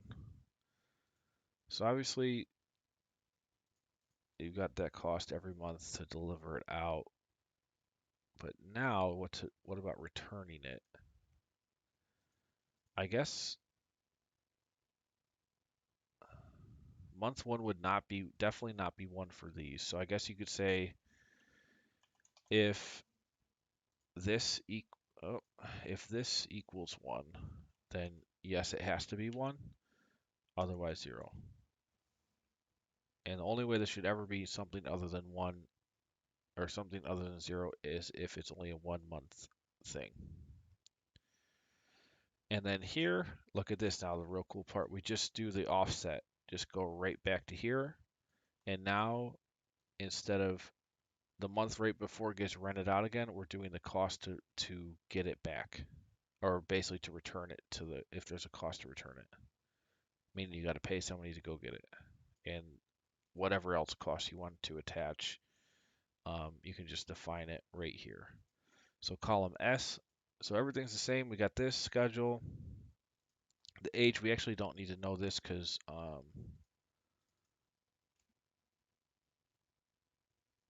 do we need to know this? Yeah, I guess the age is relevant. We can keep that there. The difference is now we're summing up purchases column S instead of R, or multiplying it by S. Everything else should be the same.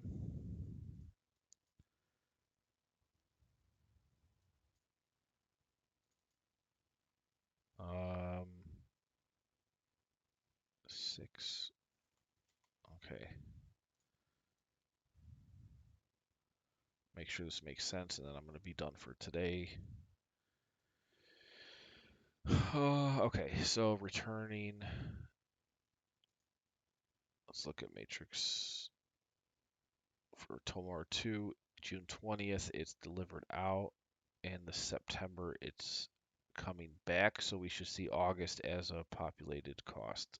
August 2020 for Tomorrow 2. Perfect. August, and then November, February, November, nope, March. It's going after, so hold on a second. Did we do the wrong way? Let me look at this again. Oh, no, hold on. I'm backwards. Okay, so delivered out June, September, December, March. So it should be coming back the month before all these. So Feb, November, August. Feb, November, August. Yep, Feb, November, August. Okay, great. That was making sense. And let's just check another random one here. Truck 1 is June 2021. So that means truck 1 should have been delivered out July, which it is. Okay. Awesome. And just sum this up and we're done, man. Holy cow. B.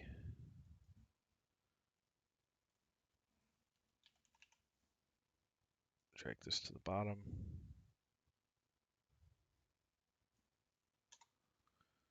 So here's your cost to deliver, etc.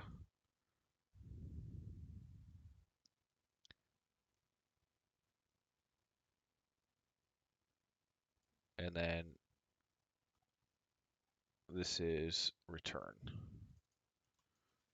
And obviously, if you don't have a return cost or a delivery cost, you can zero those out, no problem.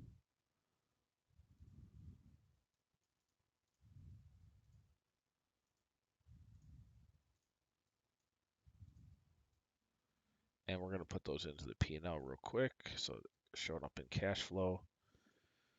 Let's make sure. Yeah, obviously you can zero them out because these are all zeroed out and it's working just fine. One thing I was wondering is why are these going away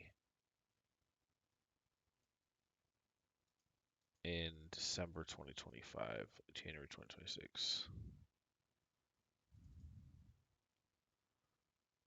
C69. Ah, because these got to be drug all the way over to the end. That's why these weren't adjusted when I changed it from 5 to 10. So we'll drag these over, and now it should make more sense.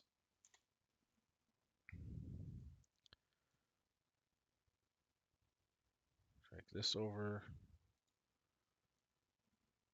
and drop it down. And there we go. Got stuff coming. That's good.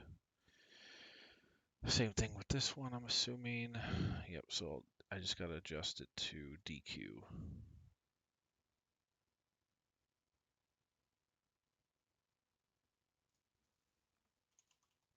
DQ. DQ. Drag this over. And down. Perfect. Okay, that looks great.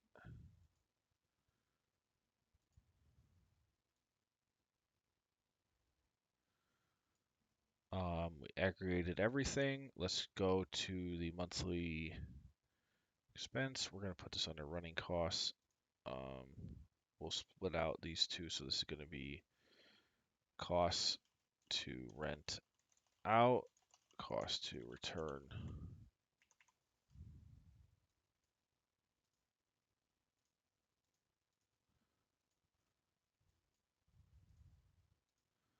And then real simple, this is monthly. We just go to our aggregate here. These are the costs to rent out.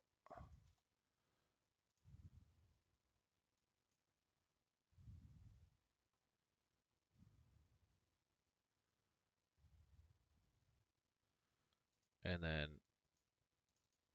this needs to sum up both of these now. And this is matrix 2,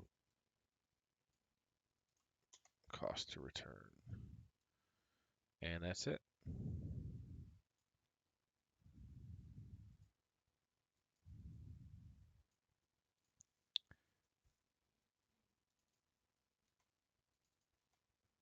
And then I'll save that.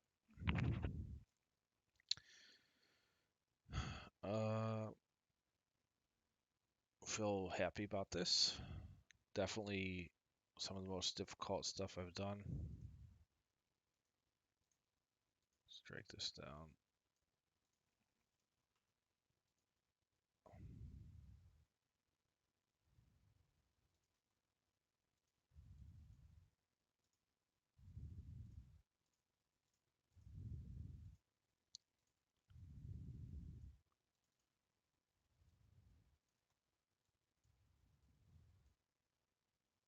Okay, and then make sure executive summary. I think that's matched up. Let's check the cash flow.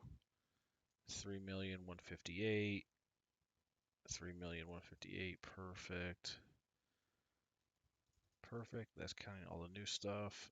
Go to the monthly. 3,158,000. Okay, good. Okay, so that is that.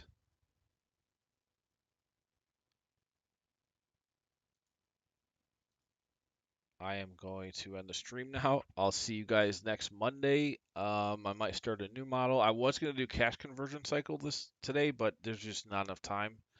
Maybe I'll get into that next week. I don't know. But this was definitely an update I felt was well worth it. I'm going to do the same update to this was V4. I'm going to do the modified version, which has a little bit of a different assumptions to it, but pretty similar. Um, I'll put the same logic into here, and then I'll be done with that update. All right, guys. See ya on the next one.